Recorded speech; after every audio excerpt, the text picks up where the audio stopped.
राष्ट्रवादी काँग्रेस पक्षाच्या वतीने या नंदुरबार जिल्ह्यामध्ये पालकमंत्री म्हणून मी काम करतो. संपूर्ण जिल्ह्याचा आढावा घेण्यासाठी पक्षाचे अध्यक्ष सन्माननीय अजितदादा पवार यांनी आदेश केलेला आहे. 4 जिल्ह्यांमध्ये मी संपर्कमंत्री आहे आणि नंदुरबारला पालकमंत्री आहे, 3 जिल्ह्यामध्ये.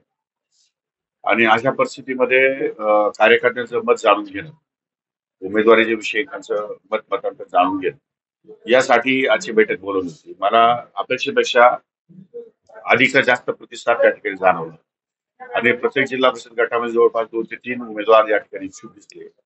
नगरपालिकेमध्ये शहादा नगरपालिकेमध्ये काही लोकांची शहर अध्यक्षाशी मी बोललो होता, त्यांनी पण बऱ्याच लोकांची नावं मला दिलेली आहेत. अशा प्रकारे शहादा नगर परिषद आणि नगरपालिका आणि जिल्हा परिषद नंदुरबार ही स्वबळावर लढण्याची ताकद आमची या ठिकाणी आहे, अशा प्रकारचा या ठिकाणी आमचा सर्वे आहे. परंतु अद्याप राज्य पातळीवर युतीच्या संदर्भामध्ये चर्चा होणं बाकी आहे. ती चर्चा झाली तर त्या ठिकाणी चर्चेमध्ये वरिष्ठ निर्णय घेतील आणि चर्चा नाही झाली तर आमची स्वतंत्र निवडणूक लढण्याची तयारी. किस्सा आहे काय विषय किस्सा विषय काही नाहीये की अजितदादाचं नेतृत्व किती आवश्यक आहे हे राष्ट्रवादीच्या सर्व आमदारांना कळलेलं आहे. आम्ही 42 आमदार विनाशर्त कुठल्याही प्रकारची कंडिशन न टाकता दादांना पाठिंबा दिलाय. एवढंच नव्हे, हे 42 सोडून द्या तुम्ही, उर्वरित त्याचे 3-4 आमदार सोडले तर जवळपास 50 आमदार हे दादांच्या विचाराचे.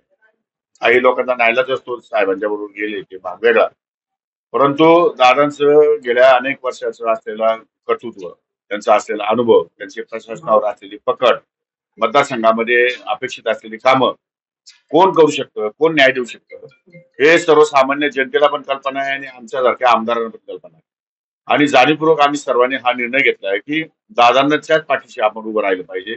जर मतदारसंघामध्ये विकास करायचा असेल, जर जनतेला न्याय द्यायचा असेल तर दादांच्या नेतृत्वाशिवाय पर्याय नाही, ही गोष्ट आम्हाला जाणवली आणि म्हणून आम्ही सर्वांनी एकमुखी दादाला पाठिंबा दिलेला आहे, कुठल्याही प्रकारची कंडिशन न ठेवता, शर्त न टाकता.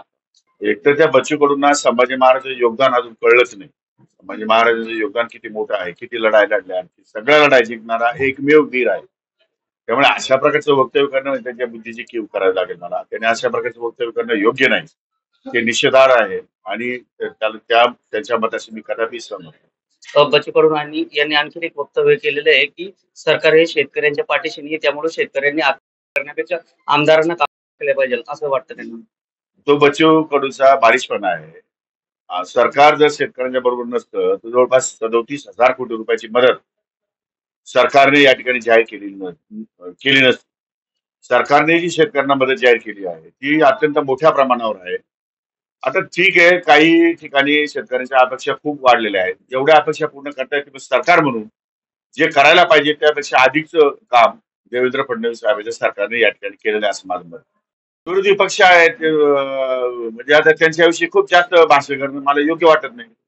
विरोधी पक्ष आहे, निवडणुकीत हारलेला आहे, थोडंसं फ्रस्ट्रेशन आहे, फ्रस्ट्रेशनमुळे काही गोष्टीमध्ये वेडेवाकडे त्यांचे वक्तव्य येत असतील, पण त्याकडे एवढं लक्ष देण्याची आवश्यकता असं मला वाटतं. सर, विरोधकांनी आक्षेप घेतलेला आहे आणि निवडणुका पुढे ढकलण्याची देखील मागणी जी आहे ती करण्यात आलेली आहे. असं होणार नाही, असं होत नाही. निवडणुका याद्यांमध्ये गोळ असेल, त्यांचे कार्यकर्ते झोपा काढता का? कुठल्याही निवडणुकीच्या कार्यक्रमामध्ये मुदत असते.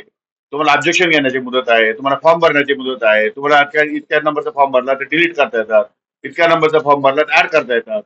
एवढ्या सगळ्या सूचना निवडणूक आयोगाने वारंवार दिल्यानंतर आणि सुप्रीम कोर्टाने आदेश दिल्यानंतर हे खडबडून जागे झाले आणि आता यांना असं वाटायला लागलं की यादीमध्ये चूक आहे. अशा प्रकारचं काही नाही. आताच का बरं त्यांना जाणवलं, याच्या अगोदर का नाही जाणवलं? याच्या अगोदर त्यांचे कार्यकर्ते झोपा करत होते का?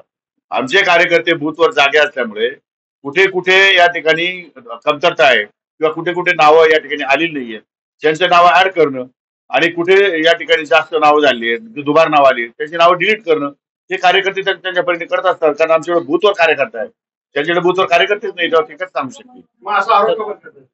त्याचा आरोप करणं हा राजकीय आरोप आहे ना, that is what I am saying. हे सगळं पॉलिटिकली आरोप आहे. निवडणुका जवळ आल्या, जिंकता येणे शक्य नाही. मग अशा परिस्थितीमध्ये काहीतरी आरोप करून या ठिकाणी बहिष्कार घालणं किंवा निवडणुका पुढे घालण्यासाठी आग्रह धरणं आणि आपलं वक्तव्य जाहीर करणं हे काय फार योग्य नाही. आणि या निवडणुका सन्माननीय मुख्य न्यायालय, सुप्रीम कोर्ट यांच्या मार्फत जाहीर झालेल्या आहेत. तशा निवडणुका सरकारला मागे घेता येणार नाही.